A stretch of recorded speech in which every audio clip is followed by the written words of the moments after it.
Bonjour tout le monde, c'est Amina. Et moi c'est Claire. C'est déjà la dernière rencontre avec nos 5 couples européens. Mais au fait, ils la voient comment cette Europe?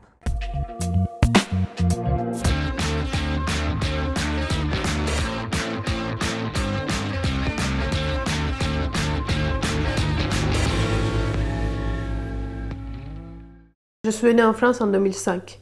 Et avant ça, donc pendant 4 ans, j'étais à la fac en Turquie. Et sur cette période-là, nous, on était persuadés que c'était une question de temps. La Turquie allait faire partie de l'Union européenne. On était pratiquement sûrs. Et après, on a eu les coups, en fait non.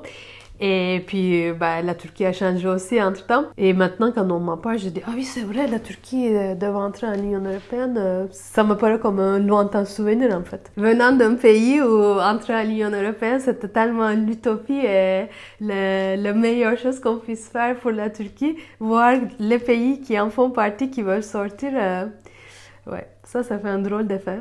Le Royaume-Uni, c'était toujours un peu hors d'Europe parce qu'ils ont gardé les livres, ils n'ont pas fait partie du Schengen. Alors pour moi, ils étaient toujours un peu hors, avec les frontières à Calais.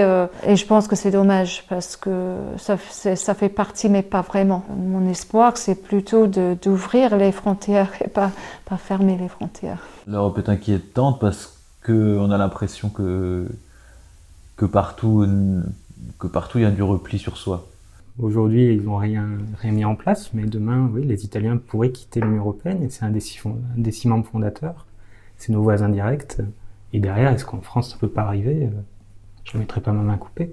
On a une fille franco-allemande.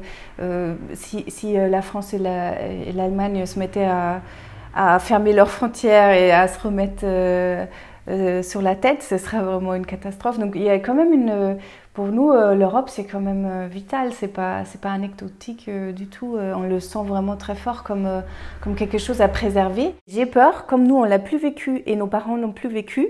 La guerre, elle est trop loin pour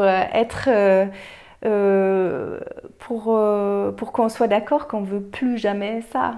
Et on joue un peu avec le feu. J'ai cette impression-là en Europe actuellement. Je me considère européenne et je suis très contente d'en faire partie maintenant. Après, je trouve que ça stagne un peu. On pourrait faire tellement de belles choses que ça part un peu dans tous les sens. Le business marche très bien. Toutes les marques circulent très bien, l'argent circule très bien, etc. Mais ça suffit pas à faire une Europe. On peut pas construire un monde uniquement sur des relations de business. Il faudrait y penser plus tous les jours à l'Europe et la faire vivre tous les jours, au-delà des grandes institutions, au-delà de l'euro ou du Brexit.